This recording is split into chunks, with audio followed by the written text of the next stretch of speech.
স্থানীয় সংবাদ পড়ছি প্রিয়া বিশ্বকর্মা। প্রথমে বিশেষ খবর।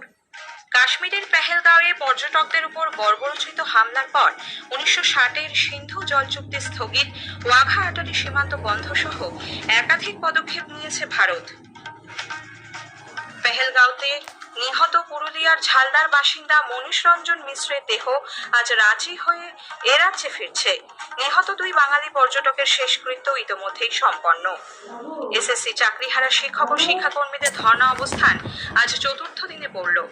জেলায় স্কুলগুলিতে পৌঁছে গেছে যোগ্য শিক্ষকদের নতুন নামের তালিকা। গ্রুপ সি ও গ্রুপ ডি নিয়োগ দুর্নীতি মামলায় অভিযুক্তদের স্থাবর অস্থাবর মিলিয়ে 56 কোটি টাকারও বেশি সম্পত্তি বাজেয়াপ্ত করেছে ইডি। কলিঙ্গ সুপার কাপ ফুটবলে মোহামেডান স্পোর্টিং আজ নর্থ ইস্ট ইউনাইটেড এফসির মুখোমুখি হবে। আসছে বিস্তারিত খবরে। কাশ্মীরের পেহেলগাঁওয়ে পর্যটকদের উপর বর্বরোচিত হামলার পর 1960-এর সিন্ধু জল চুক্তি স্থগিত, ওয়াঘা আটারি সীমান্ত বন্ধ সহ একাধিক কড়া পদক্ষেপ নিয়েছে ভারত।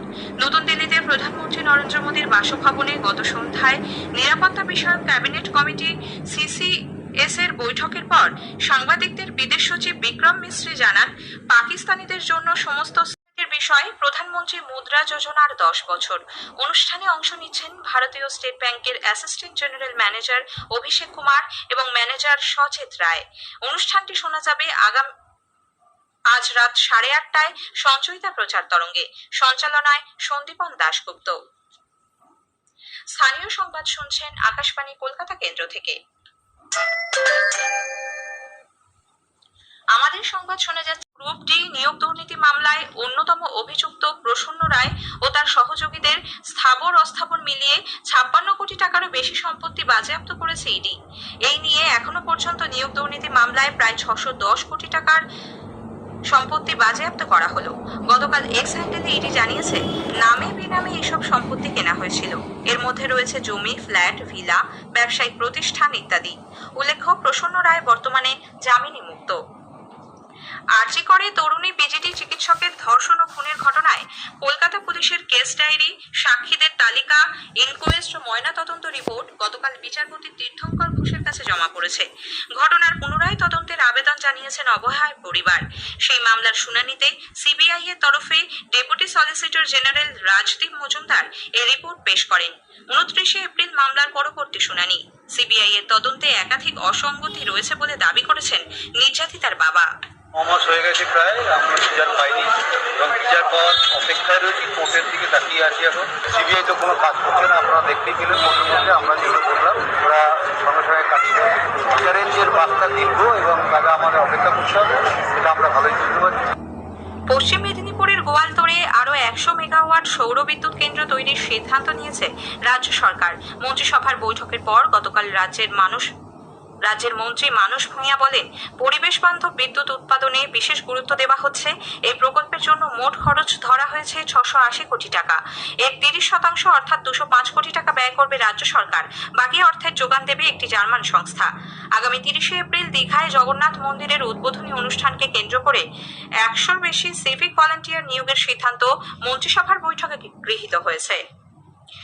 যুব কংগ্রেস নেতা আজহার মল্লিক তৃণমূল কংগ্রেসে যোগ দিয়েছেন। তৃণমূল ভবনে গতকাল তাঁর হাতে দলীয় পতাকা তুলে দেন মন্ত্রী অরূপ বিশ্বাস। আজহার জানান, বিজেপির বিরুদ্ধে লড়াইয়ে সামিল হতেই তিনি তৃণমূল কংগ্রেসে যোগ দিয়েছেন। পাশাপাশি রাজ্যের 6 জেলার যুব কংগ্রেস সভাপতিও শাসক দলে যোগ দিয়েছেন বলে অরূপ বিশ্বাস জানিয়েছেন।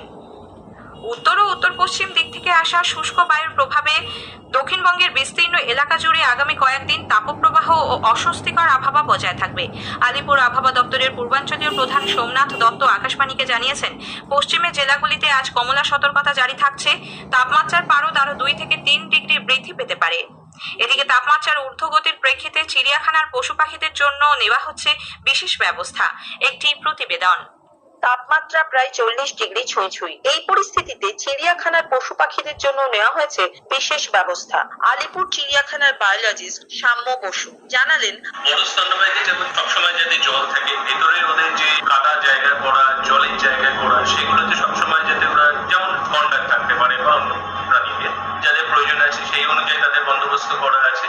এবং খাবারের মধ্যে যে তরমুজ বা রসালো ফলের পরিমাণটাকে বাড়ানো হয়, যাতে ওয়াটার রিকোয়ারমেন্ট এবং আদার্স নিউট্রিয়েন্টস গুলো এরা গরমের সময় পেতে পারে। টক দই ইত্যাদি এই সমস্ত যেমন দেয়া হয়। পাখিদের ক্ষেত্রেও এই ধরনের ফলের খাবারগুলো বাড়ানো হয় এবং পাখিদের এনক্লোজারে বিশেষত যেটা থাকে আমাদের স্প্রিংকলার রয়েছে, সেই স্প্রিংকলার চালানো হয়। এছাড়া প্রত্যেক অ্যানিমালের ক্ষেত্রেই খাবারের জলের সঙ্গে ওআরএসটা দেওয়া হয়। আমাদের হিমালয়ান ব্ল্যাক বেয়ারও রয়েছে, তারা তো ঠান্ডার জায়গায়। হিমালয়ান ব্ল্যাক বেয়ারের জন্য প্রয়োজন অনুসারে যদি টেম্পারেচার একটু বেড়ে যায় তখন ব্যাংক শেল্টারের বাইরে থেকে ওর দরজার সামনে কুলার লাগানো হয়। কাশফিন নাহার, আকাশবাণী সংবাদ, কলকাতা। কলিঙ্গ সুপার কাপ ফুটবলে মোহামেডান স্পোর্টিং আজ রাউন্ড অফ 16 এর ম্যাচে নর্থ ইস্ট ইউনাইটেড এফসির মুখোমুখি হবে। ভুবনেশ্বরের কলিঙ্গ স্টেডিয়ামে খেলা শুরু হবে বিকেল 4:30। শেষ করার আগে স্থানীয় সংবাদের বিশেষ কিছু অংশ আরও একবার। কাশ্মীরের পেহেলগাঁওয়ে পর্যটকদের উপর বর্বরোচিত হামলার পর 1960-এর সিন্ধু জল চুক্তি স্থগিত, ওয়াঘা আটারি সীমান্ত বন্ধ সহ একাধিক পদক্ষেপ নিয়েছে ভারত। নতুন দিল্লিতে আজ সর্বদলীয় বৈঠক ডেকেছে সরকার। স্থানীয় সংবাদ শেষ হলো।